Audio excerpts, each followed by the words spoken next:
Hi guys, been quite a while since I've been back on the old YouTube. Nice to be back. Busy times, as you know.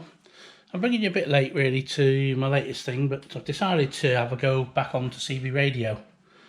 I was involved in it in a big way really in the 70s. I had a Jaws Mark II in my car, had a Jaws Mark II in my house. My dad had a Colt DX 1600. He was the first one in my town to have a dipole on the roof.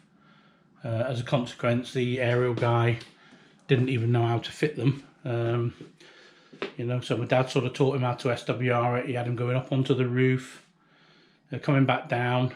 Told him to get right off the roof when my dad checked it. Then he'd have him going back up, and anybody that knows a dipole, you've got to bring all the sections down and adjust the top section. So it was, a good afternoon's work, but they got the SWR down to like 1.1, 1.3, something like that, which was really good. Had me walking around the street asking if it was knocking anybody's TVs out, because if you remember back then, it was all analogue stuff and not digital like now. So anyway, I'm bringing you a bit late really, not showing you right from conception, but I decided to buy a CB radio, which is just currently sat over there, because obviously it's not finished yet, as you can probably see. I'll show you that one in a minute. Oops, better get my key. And I bought myself a Serio Blizzard 2700 aerial, or twig, as we say in the business. I bought some poles. I bought the 1.5 5-foot poles. I bought 6 of them all together, and the idea was to get them up on the side of the house. I didn't really want to risk putting it on the chimney, because you'll see in a minute it's quite a big twig.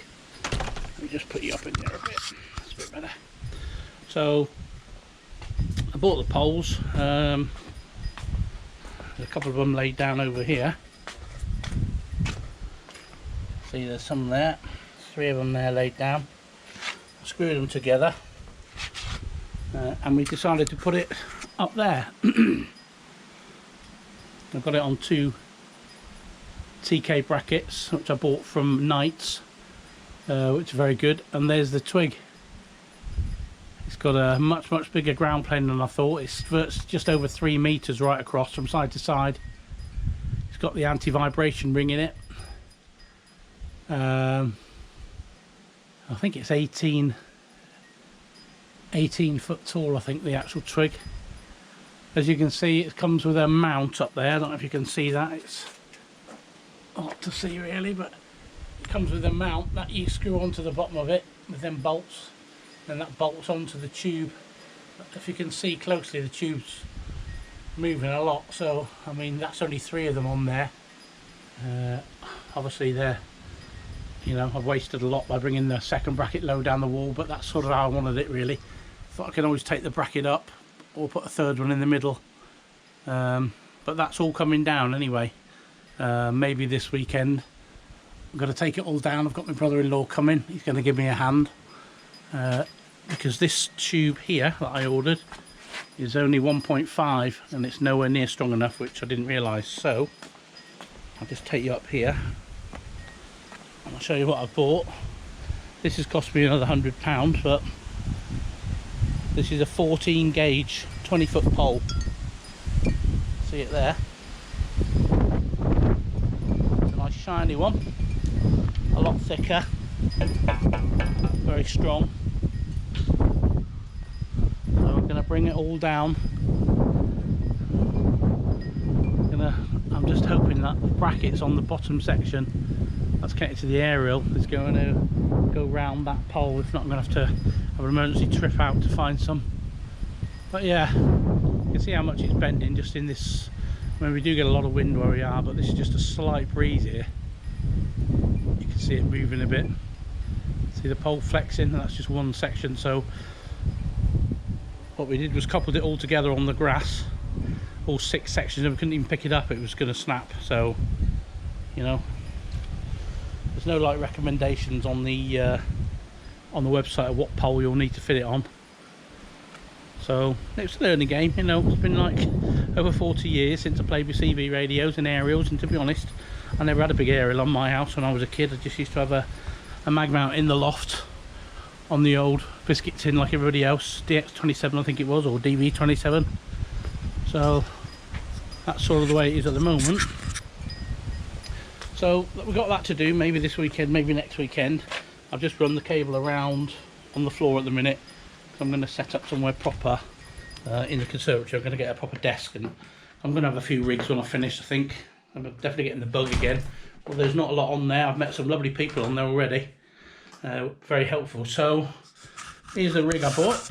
Sorry we're a bit shaky today, but as usual, I don't have any frills with my videos. They just are what they are. So I've got myself a Superstar, a CRT 6900N. This is the blue screen one. I had to buy another SWR meter because I can't find my old one. And at the moment I've just got it on there because it's obviously, like I said, it's not permanent in here like this. And then we've got the old rig itself.